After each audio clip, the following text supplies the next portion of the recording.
Praise the lord. ప్రభువైన యేసుక్రీస్తు నామములో మీ అందరికీ వందనాలు. ఈ ఉదయకాల సమయంలో దేవుని యొక్క వాక్యాన్ని చదువుకుందాం. 91వ కీర్తన 14-15 వచనములు. అతడు నన్ను ప్రేమించుచున్నాడు గనుక నేనతని తప్పించెదను. అతడు నా నామం నెరిగినవాడు గనుక నేనతని ఘనపరిచెదను. అతడు నాకు మొర్రపెట్టగా నేనతనికి ఉత్తరమిచ్చెదను. శ్రమలో నేనతనికి తోడై ఉండెదను. అతని విడిపించి అతని గొప్ప చేసేదను. ఆమేన్. మహాదేవుడును రక్షకుడైన మన యేసుక్రీస్తు నామమున మీ అందరికీ శుభములు.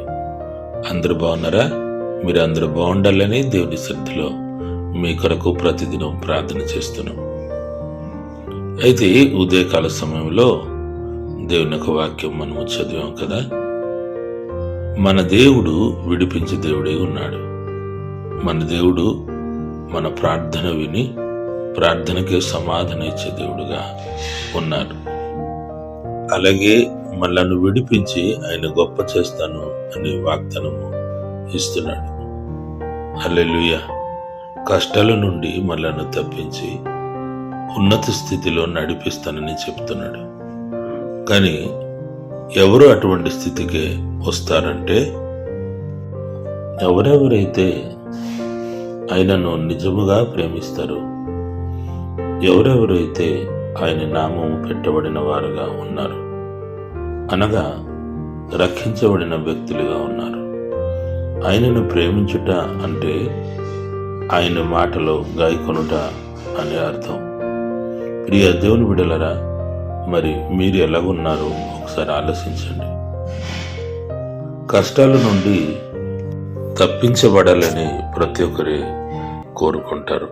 ఇబ్బందుల్లో పడిపోయి ఇబ్బందుల గుండా వెళ్ళాలని ఎవరు కోరరు కదా.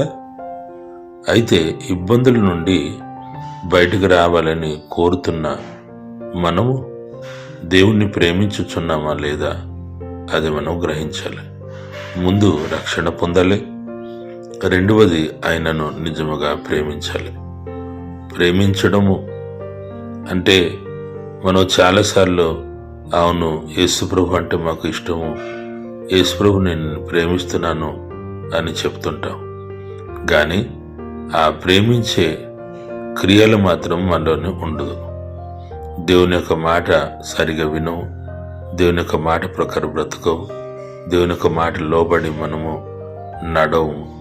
అలాంటప్పుడు ప్రేమించుట ఎలాగవుతుంది ఒకసారి ఆలోచించండి. అందుకు నా ప్రియ సహోదరి సహోదరుడా, ఒక్కసారి ఆలోచించాలి. మనం దేవుణ్ణి ప్రేమించి దేవుని యొక్క వాక్యము లోబడి దేవుని కోసం బ్రతికిన ఎడల మన ప్రార్థన ఆయన వినడానికే సిద్ధంగా ఉన్నాడు. ఆయనే మన ప్రార్థన వింటాడు, మనలను ఉన్నత స్థితిలో నడిపిస్తారు, ఆయన ఘనపరుస్తాడంట. హల్లెలూయా. మనం ఘనపరచబడతాం. అలాగే ఆయనే మనలను కష్టం నుంచి విడిపించి నడిపిస్తాడు. అటు కృపా దేవుడు మనకు ఇచ్చునుగాక. ప్రార్థన. మహిమగల తండ్రి, నీకే స్తోత్రము. మా జీవితంలో ప్రతిదినము నీ కృప ఎక్కువ చేసి మమ్ములను ఆశీర్వదిస్తున్నావు. అందుకు నీకే వందనాలు. నిజమే తండ్రి, నిన్ను ప్రేమించి నీ వాక్యమును లోబడి బ్రతికేవారు ఎవరున్నారు? వారి ప్రార్థన నువ్వు విని వారికి జవాబిస్తావని, వారిని ఘనపరుస్తావని, ఉన్నత స్థితిలో నడిపిస్తావని, కష్టం నుంచి విడిపిస్తావని చెప్పిన మంచి వాక్యమును బట్టి నిన్ను స్తుతిస్తున్నావు, నిన్ను ఘనపరుస్తున్నావు ప్రభువా.